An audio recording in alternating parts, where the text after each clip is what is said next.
Morning everyone. সকালবেলা morning ওয়াকে যাচ্ছি, তো একটু ভিডিও করে নিচ্ছি। তো আজকে হলো জামাই ষষ্ঠী, তো প্রায় অনেক দিন পরে আমি ব্লগ দিচ্ছি। কেমন আছেন সবাই? আশা করি সবাই ভালো আছেন। তো এখন আজকে জামাই ষষ্ঠী, তার কারণে বাজারে যাচ্ছি। আমি, ভাই আর হাজব্যান্ড যাচ্ছি বাজার করব। মন ভরে দেখি কি পাওয়া যায়। তো সকালবেলা এখনও ব্রেকফাস্ট কিছুই হয়নি, তো আগে সকাল সকাল বাজারটা সেরে নিই, তারপর সারাদিনের যা যা কিছু সব কিছু করব। তো আর যেহেতু একটা স্পেশাল ওকেশন, সকাল সকাল একটু বাজারে গেলে ভালোভাবে সব কিছু কেনা যায়, ভিড়টা একটু কম থাকে, এই হলো কারণ তাড়াতাড়ি যাওয়ার। তো এখন বাজে 7টা, তো আমরা 7টার সময়ই যাচ্ছি বাজারে। আর সকালবেলা মর্নিং ওয়াক করে হাঁটা হয়েছে, তো অনেক দিন ধরেই মর্নিং ওয়াক করছি, তো আমি তো ব্লগ দিচ্ছিলাম না, তার কারণে আর দেখানো হয়নি। তো আজকে একটা স্পেশাল ওকেশন, তার জন্য স্মৃতি হয়ে থাকবে, তার জন্য এই ব্লগটা বানানো। তো চেষ্টা করব এখন থেকে ব্লগ দেওয়ার, তবে যদি আপনারা আমার পাশে থাকেন তাহলে আর একটু খুশি হব, ব্লগ দেওয়ার মোটিভেশনটা আসবে। তো বাজারে এসে পড়লাম, এখন গাড়িটা পার্ক করে নেমে যাব। তো রাস্তার সাইডেই গাড়ি পার্কিংয়ের আলাদা একটা জায়গা আছে, ওইখানে রাখা যায়, তো ওইখানে আর রাখবো না আজকে, যেহেতু তাড়াতাড়ি এসেছি, তো একটু গাড়ি কম আছে, তার কারণে রোডের একটা সাইডে গাড়ি পার্ক করেছে। তো নেমে গেলাম, এবার হেঁটে হেঁটে বাজারে ঢুকছি। আর এই হলো আমাদের বাজার, এটাকে হাপানিয়া বাজার বলা হয়। তো আগরতলার পাশেই একটা বাজার, তো খুব ভালো, এখানে সব কিছুই ভালোভাবে পাওয়া যায়, আর আমরা এখান থেকেই বাজার করি। তো ঢুকছি বাজারে। তো আজকে ব্রেকফাস্ট নিয়ে যাব ঘরে, আজকে ব্রেকফাস্ট কিছুই বানাবো না, যেহেতু একটা স্পেশাল ওকেশন, ভালো কিছু খেতে ইচ্ছে করে। তো এই যে মাছ কিনছি, ইলিশ মাছ। তো ইলিশ মাছ কিনলাম, এবার যাব চিকেন কিনতে। তো ভেবেছিলাম মটন করব, তো যেহেতু অনেকটা গরম, আর বাবা মারও একটু ওদের বয়স হয়েছে, এখন যদি বেশি গরমের মধ্যে মটনটা না দেওয়াই ভালো, তার জন্য চিকেন কিনবো। আর তো দেশি মোরগ কিনলাম, এই কারণে কমপ্লিট আমাদের বাজার করা। এবার মিষ্টি কিনবো, তো মিষ্টি আমরা একটা আলাদা অন্য জায়গা থেকে কিনি। সিদ্ধি আশ্রমে একটা খুব ভালো মিষ্টির দোকান আছে, ওইখান থেকে আমরা সব সময় মিষ্টি দই খাই। দোকানটা খুব একটা বড় যে তা না, তবে খুব ভালো মিষ্টি পাওয়া যায়, আমরা সব সময় এখান থেকেই খাই। তো এবার উঠে যাব গাড়িতে, তারপর চলে যাব সোজা মিষ্টির দোকানে।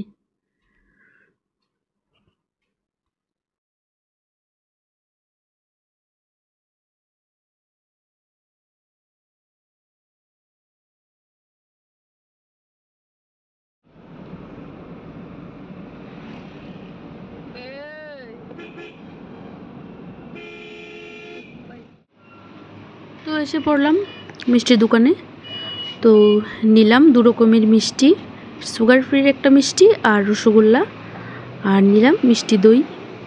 এই হলো আমাদের জামাই ষষ্ঠী স্পেশাল মিষ্টি শপিং। তো এবার চলে যাব বাড়ি, নিয়ে নিলাম বাজার টাজার কমপ্লিট করা, এবার বাড়িতে গিয়ে রান্না বান্না করতে হবে।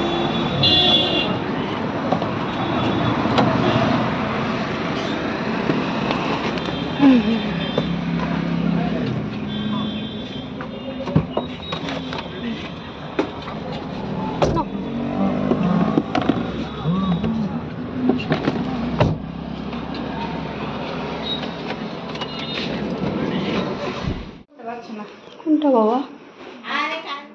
তো কমপ্লিট আমাদের বাজার করা, এসে পড়লাম। এবার স্নান করে ঠাকুর পূজা দিয়ে তারপর রান্না বান্না স্টার্ট করব, পরে আবার দেখাচ্ছি। আর ব্রেকফাস্ট বাজার থেকে আজকে টিফিন আনলাম, ওইটা খাবো, পরোটা আর তরকারি এগুলি। তো এই হলো টিফিনের একটা ডাব্বা, যেটার মধ্যে মানে পরোটার তরকারি এনেছি যে, তো ওই তরকারিটা ওই ডাব্বার মধ্যে দিয়েছে, আর পরোটাটা কাগজে দিয়েছে। এটা এখন রাখতে হবে গুছিয়ে। তো বাজার করলাম। আর হ্যাঁ, বাজার করতে আর এদিকে কচুর শাক মা কেটে একদম ভাপিয়ে রেখেছে জল টল ফেলে। আর আজকে বাজারে পেয়েছি কাঁকড়া। অনেক দিন হয়েছে, অনেক বছর হলো কাঁকড়া খাওয়া হচ্ছে না, তো আজকে পেয়েছি, তো নিয়ে আসলাম। আর হাজব্যান্ড বাজারে যায়, কিন্তু ও এসব দেখলেও আনে না, ও এসব ভালোবাসে না, তাই ও আনেও না। তো এই হলো, এবার মা মাছটা কাটবে। এদিকে ভাত বসে পড়লো, ভাত হচ্ছে। আর এদিকে এবার চিকেনগুলি ভালো করে ধুয়ে নেব। তো আর বিশেষ করে আমার মা না বেশি মাংস টাংস বেশি খেতে পারে না, তো ওনার জন্য মাছ। আর বাজার করলাম আজকে অনেক রকম চাল কুমড়োর পাতা, তারপর আরও কাঁঠালের বীজ, ঝিঙে টিঙে এগুলি।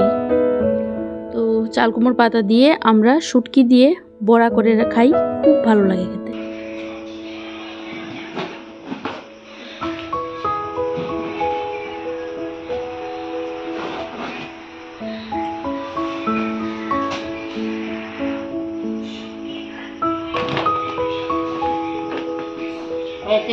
গাজর, মিষ্টি কুমড়, ঝিঙে, চাল কুমড়োর পাতা, কাঁঠালের বীজ, যেটা খুবই টেস্টি অ্যান্ড হেলদি, লেবু, আলু, এইগুলি। এখানে আনলাম সর্ষে পোস্ত, ইলিশ মাছ দিয়ে করব সর্ষে পোস্ত ভাপা। দইটা ফ্রিজে রাখি। তো ব্রেকফাস্ট করতে বসলাম।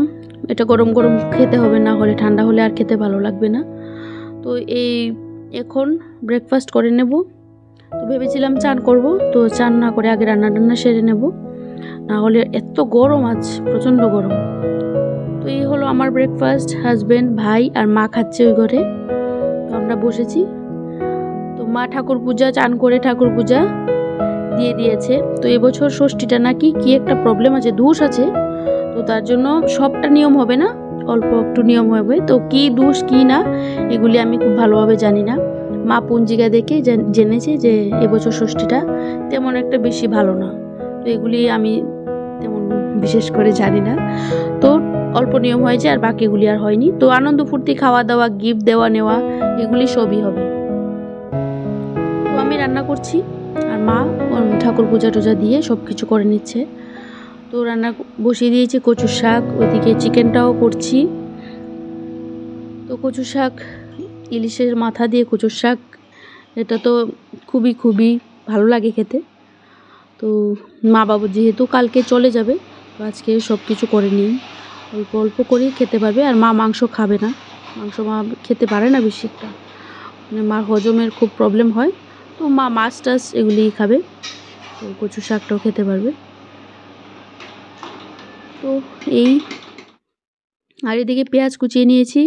তো আমরা কিভাবে ইলিশের ভাপা খাই, ভাপা বলতে মানে সব মশলা টশলা মাখিয়ে কড়াইতে দিয়ে দিই।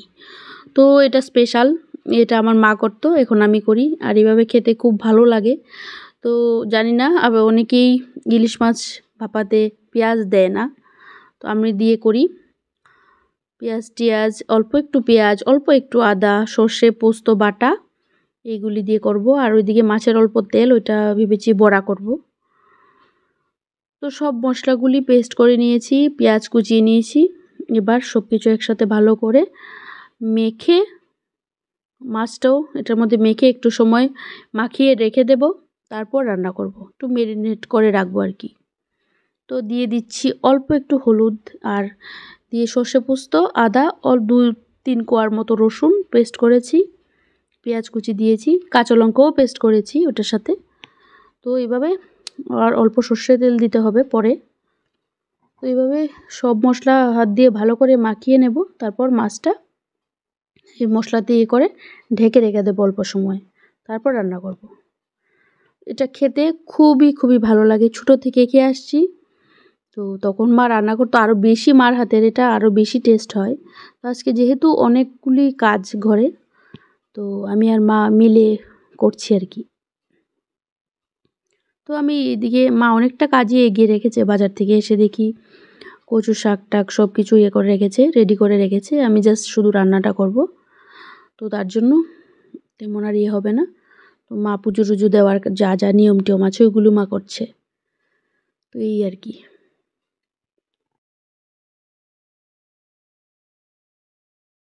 তো এখানে ইলিশ মাছ বসিয়ে দিলাম, লাস্টে একটু সর্ষের তেল দিয়ে নামাবো, আর আগে অল্প একটু দিয়েছি। আর কচুর শাক হতে কিন্তু অনেকটা টাইম লাগে, এটা এখনও হচ্ছে। তার মধ্যে আমার চিকেনটা হয়ে গেছে। তো এই হলো রান্নাবান্না। আর এদিকে 5 রকমের ভাজা, তার জন্য হলুদ আর নুন দিয়ে মাখিয়ে রেখেছি, গরম গরম করব ভাজা। এখানে তো ডাল আছেই। এই হলো, তারপর তো মিষ্টি দই টই এগুলি আছে, রাতের ভাত এতটুকু। তো রান্নাবাড়া কমপ্লিট, এবার রেস্ট করব। এখন মাত্র বাজে 12টা, দেরি আছে খাওয়া দাওয়া। তো তারপর চান টান করলাম। আজকে চান করে আর রান্না করিনি, ভেবেছিলাম চান করে রান্না করব, তারপর আর গরমে পাগল পাগল অবস্থা, তো না, এমনিই রান্না করার পর চান করতে হবে। তো রান্না করার পরই চানটা করলাম আর কি।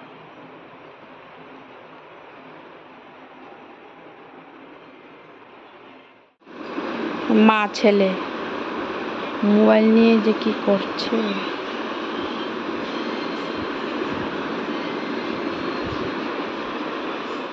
তো বেড়ে নিলাম থালা, জামাইবাবুর থালা। তো ওনার জন্য বিশেষ করে স্পেশাল, জামাই ষষ্ঠী স্পেশাল। তো তার জন্য ওনার থালাটা রেডি করলাম, মাই রেডি করেছে। তো ভিডিও করছি আমি।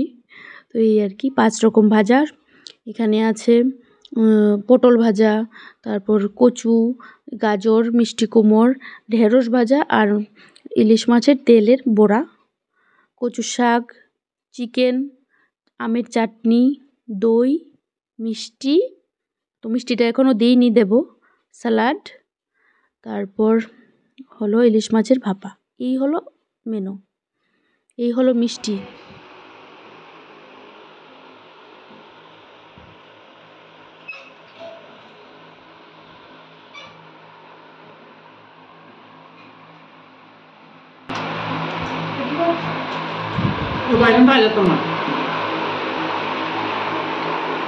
খাইতে লাগবো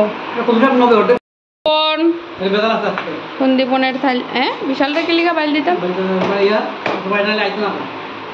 ফোর খালি গাও।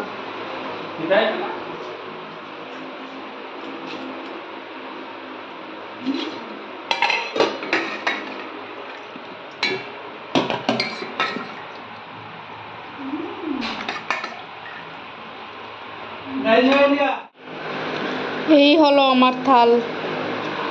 এখানে সন্দীপন খাচ্ছে, সন্দীপনের বাবা। তরকারি রান্নাগুলি কেমন হলো? ভালো হয়েছে।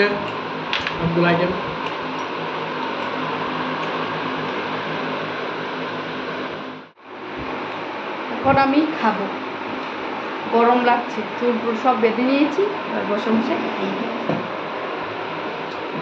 তো আমরা এখানে খাচ্ছি, যেহেতু হাজব্যান্ডকে দিয়েছে, তো ওদের সাথে ও সব কিছু খেতে পারবে না, ও বলছে সব কিছু আমি খেতে পারবো না। তো এখানে আমরা খাচ্ছি, আর ওই ঘরে ভাই মা বাবু তারা খাচ্ছে। তো খাওয়া দাওয়া হলো, এবার রেস্ট করবো। আর গিফট দেওয়া দেবি, গিফট আনা হয়েছে, এটা পরে করা হবে। এখন সবাই রেস্ট করবে, তারপর গিফট দেব। গিফট দেবো না, মা দেবে মার জামাইকে, আর জামাই দেবে মাকে।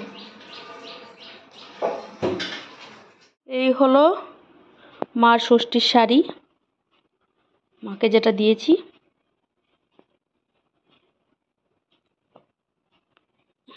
এরকম শাড়িটা, আর এটা আমার বাবার শার্ট।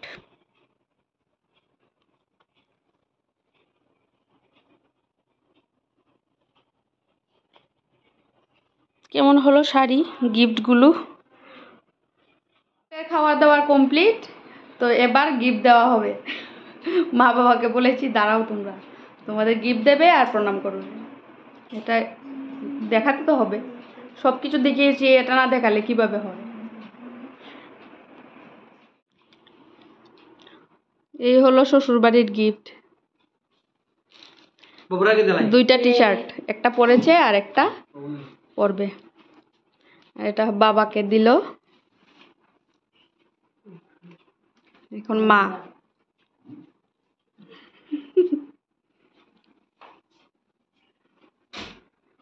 এই হলো শাশুড়ি গিফট। ঠিক আছে, কালকে চলে যাবে সকালে।